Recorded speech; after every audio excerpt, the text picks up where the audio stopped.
बच्चों, मैं आप लोग के सामने आज गणित का क्लास 8 का गणित, जिसका आज का टॉपिक है वर्ग और वर्गमूल। इसके बारे में हम आज चर्चा करने जा रहे हैं। सबसे पहली बात है कि वर्ग क्या है। ये आप क्लास 8 के अध्याय 2 में देखेंगे, वर्ग और वर्गमूल दिया हुआ है। तो आज हम वर्ग पर चर्चा करेंगे। वर्ग है क्या, वर्ग किसको कहते हैं। जैसे मान लीजिए कि कोई संख्या है 1 और उसको उसी संख्या से गुना करेंगे। जब एक संख्या को उसी संख्या से गुना किया जाता है तो 1 को जब 1 से गुना किए तो इसका कितना गुणनफल आया, 1। अर्थात ये 1 जो है इस 1 का वर्ग है। उसी तरह 2 को जब 2 से गुना करेंगे तो कितना गुणनफल होगा, 4। अर्थात 4 जो है 2 का वर्ग है। अब वर्ग को लिखने का तरीका क्या है, 2 को गुना 2 से कर रहे हैं, यानी उसी संख्या को उसी संख्या से गुना कर रहे हैं, इसलिए 2 का पावर 2, 2 का घात 2। ठीक उसी प्रकार यहाँ देखिए 3 को 3 से गुना किए तो 3 को 3 से गुना किए तो उसका क्या निकलेगा, वर्ग कितना निकला, 9। इसका मतलब 9 किसका वर्ग है, 3 का।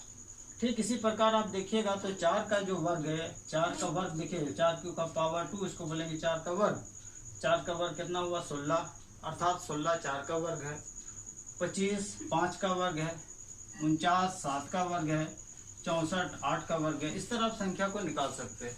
मतलब किसी संख्या को किसी संख्या से गुना करने पर जो गुणनफल आता है वो गुणनफल उस संख्या का वर्ग कहलाता है।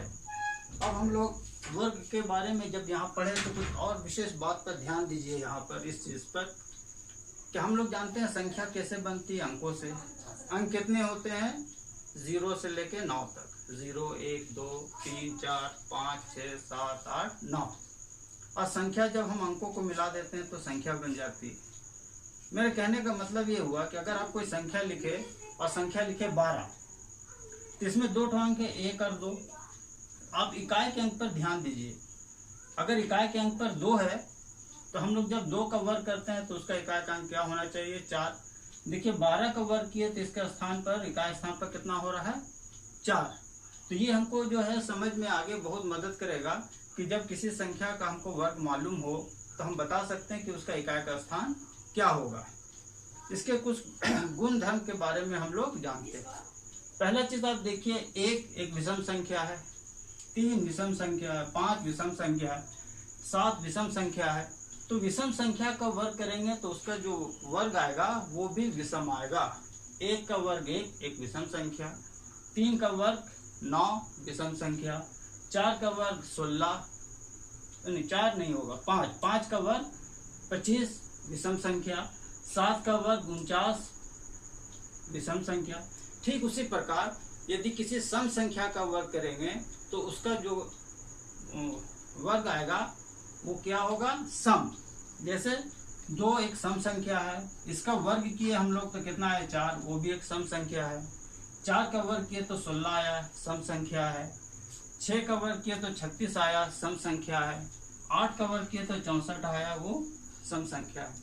इससे एक गुण ये पता चला कि सम संख्या का वर्ग सम होता है और विषम संख्या का वर्ग विषम होता है। इसके बाद है और विषम।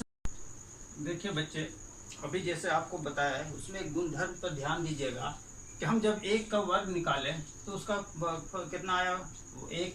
2 का वर्ग कितना, 4। 3 का 9, ये हम पहले बता चुके हैं। अब इस पर ध्यान दीजिए कि जब हम किसी भी संख्या का वर्ग करेंगे तो उसके अंत में 1 हो सकता है, 4 हो सकता है, 9 हो सकता है। इकाई के स्थान पर ध्यान दीजिए, 1 हो सकता है, 4 हो सकता है, 9 हो सकता है, 6 हो सकता है, 5 हो सकता है, 9 हो सकता है, 6 1। अर्थात अगर किसी संख्या के का इकाई अंक 1 हो, 4 हो, 9 हो, 6 हो, 5 हो, इसके मतलब वो संख्या वर्ग हो सकती है। लेकिन इसमें अगर ध्यान देंगे तो किसी भी संख्या का वर्ग कर रहे हैं तो उसके अंत में हम देख रहे हैं 2 नहीं आ रहा है, उसके अंत में 3 नहीं आ रहा है, उसके अंत में 7 नहीं आ रहा है, उसके अंत में 8 नहीं आ रहा है। इकाई का स्थान पर ना 2 आ रहा, ना 3 आ रहा, ना 7 आ रहा, ना 8 आ रहा है। अगर कोई संख्या दी हुई है और उस संख्या के इकाई के स्थान पर अगर 2 है या 3 दिखता है या 7 दिखता है या 8, इसके मतलब वो संख्या पूर्ण वर्ग नहीं है। और अगर उसके इकाई के स्थान पर 1 है, 4 है, 9 है, 6 है, 5 है, इससे पता चलता है कि वो संख्या वर्ग हो सकता है। और अगर किसी संख्या का अंत में 0 है तो 0 अगर सम में है, जैसे अगर 2 ठो 0 है तो वो वर्ग हो सकता है, अगर उसमें 4 ठो 0 है तो वर्ग हो सकता है। लेकिन अगर 1 0 है, 3 0 है, यानी 0 की संख्या विषम है तो वो वर्ग नहीं हो सकता है। इसे आप ये समझ लीजिए, जैसे ये 10 लिखा हुआ है, 10 का वर्ग किया तो कितना हुआ है 100। देखिए 100 में के ठो 0, 2 0 सम है। उसी तरह 100 का वर्ग किया तो कितना हो गया 10,000। देखिए यहाँ पर कितना है 4 ठो 0 है। इसके मतलब जब 0 लास्ट में हो उसका वर्ग करेंगे तो उसका जो 0 होगा वो सम में होगा, विषम में नहीं होगा।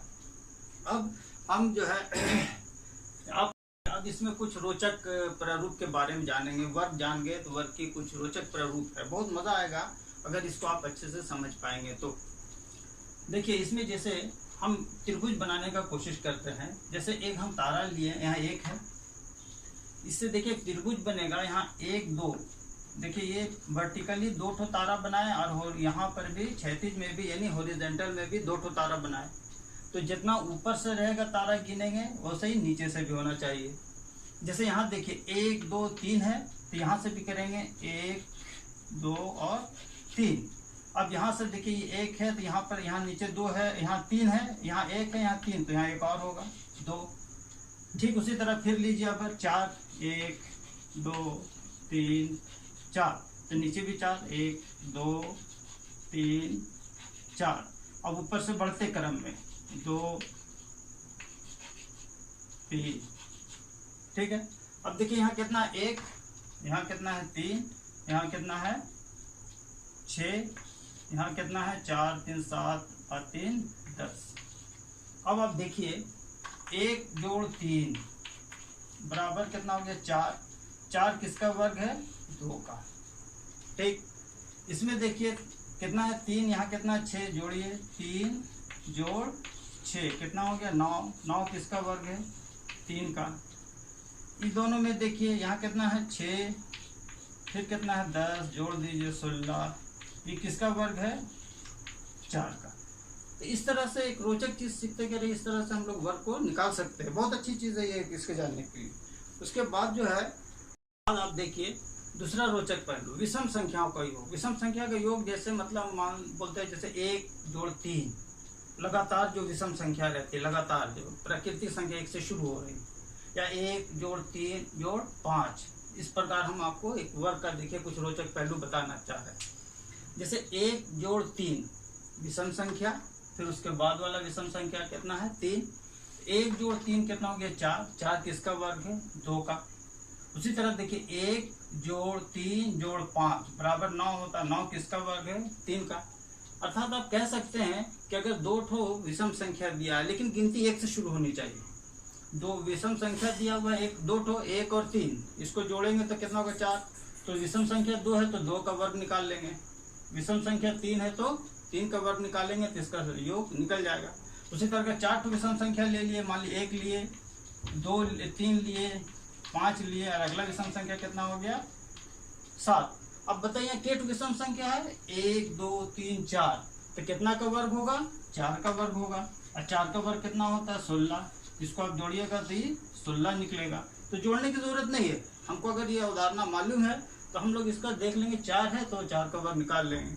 उसी तरह अगर हम लोग लेंगे 1 जोड़ 3 जोड़ 5 जोड़ 7 जोड़ 9 तो 5 हो जाएगा।